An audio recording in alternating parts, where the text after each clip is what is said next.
Hello student, NS top study centre में आप सभी का हार्दिक स्वागत है। आज हम लोग हिंदी व्याकरण में वर्ण के भेदों के बारे में जानेंगे।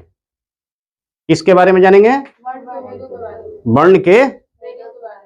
जैसा कि कल के क्लास में मैंने वर्णमाला के बारे में बताया था। किस चीज के बारे में बताए थे? तो वर्णमाला के बारे में बताए थे। तो बताए थे कि हिंदी वर्णमाला में कुल 52 वर्ण होते हैं। सभी वर्णों को लिख करके बताए थे। याद है ना जी? तो आज हम लोग वर्ण के भेदों के बारे में जानेंगे कि वर्ण के कितने भेद होते हैं। तो वर्ण के 2 भेद होते हैं। वर्ण के कितने भेद होते हैं? 2 भेद होते हैं। पहला स्वर वर्ण, दूसरा व्यंजन वर्ण। पहला कौन सा वर्ण है? और दूसरा व्यंजन वर्ण। तो यहां पर वर्ण है, वर्ण के 2 भेद, स्वर वर्ण, इधर व्यंजन वर्ण। तो सबसे पहले हम लोग स्वर वर्ण के बारे में जानकारी प्राप्त करेंगे। किसके बारे में? स्वर वर्ण के बारे में जानकारी प्राप्त करेंगे। तो सबसे पहले स्वर वर्ण की परिभाषा हम लोग जाने। स्वर वर्ण जिस वर्ण का उच्चारण स्वतः या अपने आप हो। स्वर वर्ण का जो उच्चारण होता है, इसमें किसी दूसरे वर्ण का सहयोग नहीं होता है, यानी कि इसका उच्चारण स्वतः होता है, अपने आप होता है। जैसे कि अ, आ, हर्षई, दीर्घई, हर्षऊ, दुर्घऊ, री, ए, ओ, औ। कल के भी क्लास में बताए थे कि स्वर वर्णों की संख्या कुल कितनी है? 11।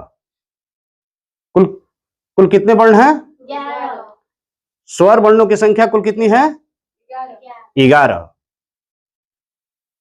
अब 11 वर्णों में 11 यानी कि स्वरों की जो संख्या जो 11 है, अब इसमें उच्चारण के आधार पर यदि हम इसका अब स्वर वर्ण का यदि हम विभेद करते हैं, तो ये स्वर वर्ण के 3 भेद होते हैं। पहला मूल स्वर, दूसरा दीर्घ स्वर और तीसरा प्लुत स्वर। पहला नहीं, प्लुत स्वर नहीं, पहला मूल स्वर, दूसरा दीर्घ स्वर और तीसरा जो होता है प्लुत स्वर होता है। अब हम जानेंगे कि मूल स्वर, इसका दूसरा नाम है ह्रस्व स्वर। दूसरा नाम क्या है? ह्रस्व स्वर है। तो ह्रस्व स्वर किसको कहते हैं? दीर्घ स्वर किसको कहते हैं? प्लुत स्वर किसको कहते हैं? तो सबसे पहले हम मूल स्वर के बारे में, यानी कि ह्रस्व स्वर के।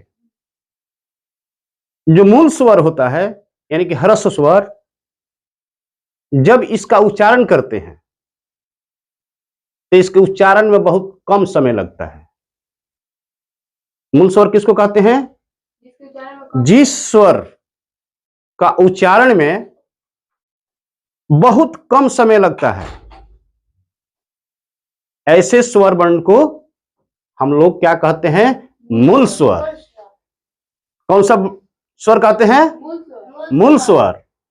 बिल्कुल ठीक। जैसे कि मूल स्वर के जैसे में अ, हर्षई, हर्षऊ और री है। अ, हर्षई, हर्षऊ एवं री है। ये जो चार वर्ण है, यानी कि चार स्वर जो है, इनका जो उच्चारण होता है, इनके उच्चारण में जो समय लगता है बहुत कम लगता है, इसलिए इसको मूल स्वर या इसको ह्रस्व स्वर कहते हैं। इसकी संख्या 4 है। कितनी है? 4। अब दीर्घ स्वर के बारे में, तो दीर्घ स्वर किसको कहेंगे? तो जिस स्वर का उच्चारण मूल स्वर की अपेक्षा दुगना समय लगता है। दीर्घ स्वर का उच्चारण में मूल स्वर से दुगना समय लगता है, इसलिए इसे दीर्घ स्वर कहते हैं। जैसे आ, दीर्घई, दुर्घऊ, ए, ओ, औ। दीर्घ स्वरों की संख्या 7 होती है। दीर्घ स्वरों की संख्या कितनी होती है? 7। एक एक बात याद रखिएगा आप लोग। इसमें से हर कंपटीशन में एक क्वेश्चन देता है, तो जब भी इस टॉपिक से यदि प्रश्न आ जाए, एक भी प्रश्न छूटना नहीं चाहिए। तो हम लोग स्वर वर्ण के बारे में, स्वर वर्ण के जो 3 भेद हैं उसमें से 2 भेदों के बारे में हम लोग जानकारी प्राप्त किए। तीसरा है प्लुत स्वर। प्लुत जो स्वर है, जब प्लुत स्वर का जब हम उच्चारण करते हैं, तो इसके उच्चारण में दीर्घ स्वर से दुगना समय लगता है। यानी कि दीर्घ स्वर की अपेक्षा यदि इसका हम उच्चारण करते हैं तो दुगना समय लगता है। इसका जो हम लोग प्रयोग करते हैं, तो जब पूजा पाठ में, जब यज्ञ में जो पंडित होते हैं, जब मंत्रों का उच्चारण करते हैं, तो मंत्रों के उच्चारण में इसका प्रयोग किया जाता है। किसका? प्लुत स्वर का। प्लुत स्वर का प्रयोग कहां किया जाता है? तो मंत्रों के उच्चारण में। जैसे ओम, ओम का जो उच्चारण होता है, इसमें बहुत समय लगता है। तो हमारा मूल स्वर हुआ, दीर्घ स्वर हुआ, और तीसरा प्लुत स्वर हुआ। अब इसमें कहीं दिक्कत है तो बताइए। दिक्कत नहीं ना है? तो वर्ण का 2 भेद, स्वर वर्ण, व्यंजन वर्ण। तो स्वर वर्ण के बारे में हम लोग जानकारी प्राप्त कर लिए। इसमें स्वर वर्ण 11 होते हैं। इसके अलावा 2 वर्ण और है। जैसे हम लोग अ आ लिखते हैं तो अंत में 2 वर्ण होता है, अन और अ। इसको हम लोग अन और अ को अयोगवाह कहते हैं। अयोगवाह, अयोगवाह का अर्थ होता है अ के साथ दूसरे वर्णों का योग। अ के साथ दूसरे वर्णों का योग। जैसे कि स्वर जो वर्ण है, स्वर में किसी दूसरे वर्णों का सहयोग नहीं होता है, यानी कि दूसरे वर्णों की सहायता से इसका उच्चारण नहीं होता है, इस स्वयं इसका होता है। लेकिन इसमें अन और जो अह है, इसमें स्वर के साथ व्यंजन का मेल हो जाता है। इसमें किसका मेल होता है? व्यंजन का मेल होता है। इसलिए इसके मूल स्वर से हटा दिया गया, यानी कि स्वर के श्रेणी से हटा दिया गया। इसको अलग एक कैटेगरी बना दिया गया, जिसको अयोगवाह कहते हैं। क्लियर है? अब हम लोग व्यंजन वर्ण के बारे में जानेंगे। तो सबसे पहले हम लोग व्यंजन वर्ण का परिभाषा जाने कि व्यंजन वर्ण का परिभाषा क्या होता है। तो व्यंजन वर्ण का परिभाषा यानी कि जिस वर्ण का उच्चारण स्वर की सहायता से हो। जो व्यंजन वर्ण जो होते हैं इसका उच्चारण अपने आप नहीं होता है, स्वतः नहीं होता है, इसमें स्वर की सहायता से इसका उच्चारण होता है। जैसे हम लोग क बोलते हैं, ख बोलते हैं, तो क के साथ इसके अंत में अ का उच्चारण आता है। अंत में क्या आता है? अ आता है। यहां पर स्पष्ट हो जाता है कि व्यंजन वर्ण का उच्चारण में स्वर क्या करता है? सहयोग करता है। यानी कि व्यंजन वर्ण उस वर्ण को कहते हैं जिसका उच्चारण स्वर की सहायता से होती है। ऐसे वर्ण को क्या कहते हैं? व्यंजन वर्ण। व्यंजन वर्ण क्लियर। अब एक प्रश्न इसमें से आता है कि हिंदी वर्णमाला में कुल व्यंजनों की संख्या, कभी कुल व्यंजन की संख्या पूछता है तो कभी मूल व्यंजनों की संख्या पूछता है। तब हम क्या बताएंगे कि मूल व्यंजनों की संख्या चाहे व्यंजनों की संख्या, इसमें से कोई भी पूछे तो हम 33 बताएंगे। क्या बताएंगे? 33। हिंदी वर्णमाला में कुल व्यंजनों की संख्या 33 होती है। कुल कितने? 33। अब हम 33 जो व्यंजन वर्ण है, अब इसको 3 भागों में हम बांट देंगे। यानी कि व्यंजन वर्ण के 3 भेद होते हैं। वह कौन कौन है? तो पहला है स्पर्श व्यंजन। पहला क्या है? स्पर्श व्यंजन। दूसरा है अंतस्थ व्यंजन। तीसरा को क्या कहते हैं? ऊष्म व्यंजन। तीसरा व्यंजन कौन है? ऊष्म व्यंजन। स्पर्श व्यंजन, स्पर्श जो व्यंजन है, स्पर्श व्यंजन की संख्या 25 है। जैसे कि अगला क्लास में हम बताए थे कि कवर्ग, चवर्ग, टवर्ग, तवर्ग, पवर्ग, प्रत्येक वर्ग में 5-5 वर्ण है। तो कवर्ग से लेकर के पवर्ग तक जितने भी वर्ण हैं वह स्पर्श व्यंजन के अंतर्गत आते हैं। किसके अंतर्गत? स्पर्श व्यंजन। तो यहां पर लिखा हुआ है कि स्पर्श व्यंजन कवर्ग, चवर्ग, टवर्ग, तवर्ग, पवर्ग, ये जितने भी वर्ण हैं ये सब स्पर्श व्यंजन है। इसकी संख्या कुल कितनी है? 25। दूसरा अंतस्थ व्यंजन। अंतस्थ व्यंजन यानी कि य, र, ल, व को हम लोग क्या कहते हैं? अंतस्थ व्यंजन। इसको क्या कहते हैं? अंतस्थ व्यंजन। इसकी संख्या कितनी है? 4।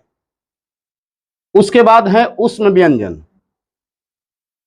ऊष्म व्यंजन बहुत इंपॉर्टेंट क्वेश्चन है।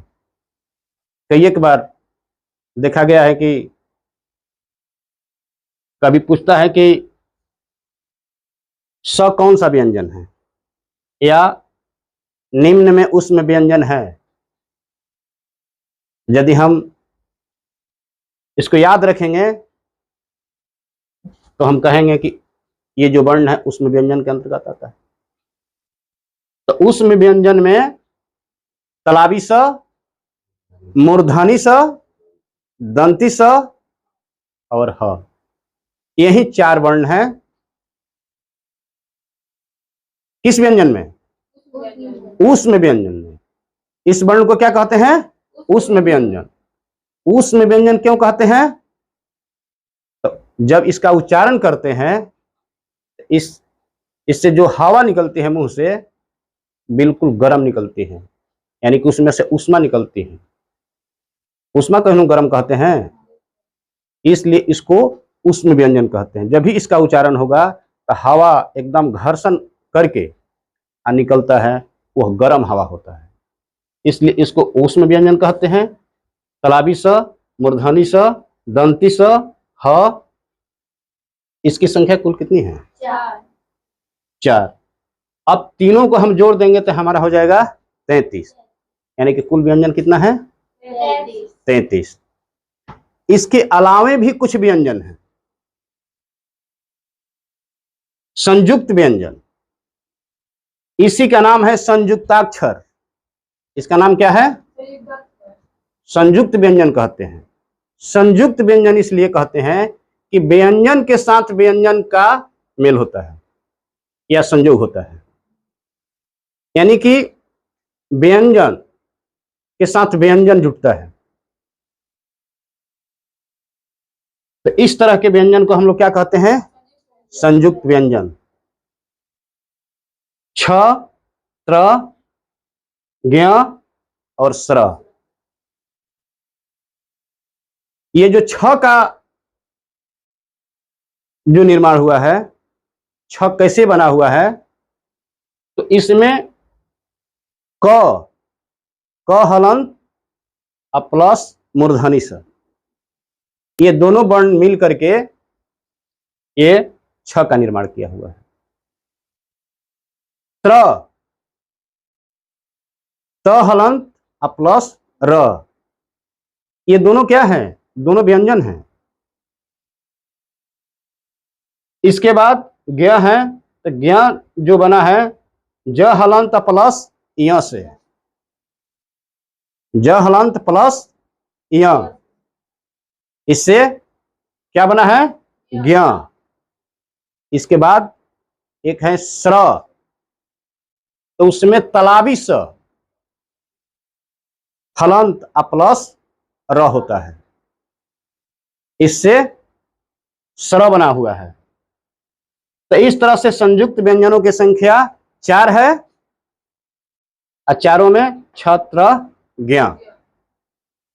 क्लियर है? आगे बढ़ें। इसके बाद 2 ऐसे वर्ण हैं जिसका प्रयोग हम लोग लिखते वक्त करते हैं,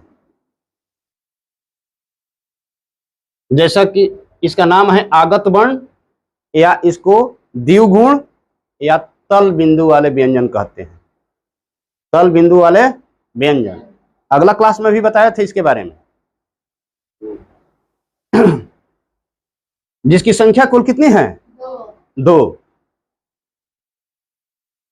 द्विगुण व्यंजन कभी पूछेगा, कभी आगत वर्ण पूछेगा, कभी तल बिंदु वाले व्यंजन के बारे में पूछेगा। तो क्या इससे यदि तीनों में से किसी का यदि नाम लेकर यदि प्रश्न पूछता है किसी परीक्षा में, तो क्या छूट जाएगा प्रश्न? आज के बाद वर्ण और वर्णमाला में कोई परेशानी नहीं है ना? तो अब थोड़ा सा हम एक नज़र इस पर डालते हैं और इससे रिलेटेड 2-4 क्वेश्चन पूछते हैं। आप लोग बताइएगा। तो बताइए कि वर्णमाला में कुल कितने वर्ण होते हैं? यानी कि हिंदी वर्णमाला में कुल कितने वर्ण होते हैं? कितने? नहीं, हिंदी वर्णमाला में कुल 52 वर्ण होते हैं। हिंदी वर्णमाला में कुल कितने वर्ण होते हैं? 52 होते हैं। इसका मतलब कि जो अगला क्लास में जो लिखवाया गया था, बताया गया था, इसका मतलब कि आप लोग घर पर रिवीजन नहीं किए। जो भी हम पढ़ा रहे हैं उसको घर से याद करके आइए। उसके बाद वर्णों को कितने भागों में हम बांटते हैं? 2। कौन कौन? स्वर वर्ण और व्यंजन वर्ण। तो स्वर वर्ण में कुल कितने स्वर होते हैं? 11। अब व्यंजन वर्णों की संख्या 33। अच्छा, ये बात बताइए कि स्वर वर्ण के कितने भेद होते हैं? 3। ये किसके आधार पर बांटा गया है? ये जो 3 जो भागों में बांटा गया है स्वर को, ये उच्चारण के दृष्टिकोण से। इसके अलावा भी स्वर को बांटा गया है, ठीक ना? लेकिन हम लोग आज किसके आधार पर हम लोग बांटे हैं? तो उच्चारण के आधार पर। तो उच्चारण के आधार पर मूल स्वर, दीर्घ स्वर और प्लुत स्वर होते हैं। मूल स्वर में 4 स्वर होते हैं, यानी कि 4 वर्ण होते हैं। दीर्घ स्वर में 7 वर्ण होते हैं। और प्लुत स्वर का जो हम लोग प्रयोग करते हैं ओम, यानी इसका प्रयोग हम लोग कहां करते हैं? मंत्रों के उच्चारण में करते हैं। क्लियर? तब आज का क्लास हम लोग समाप्त करें और इसी के साथ जय हिंद, जय भारत।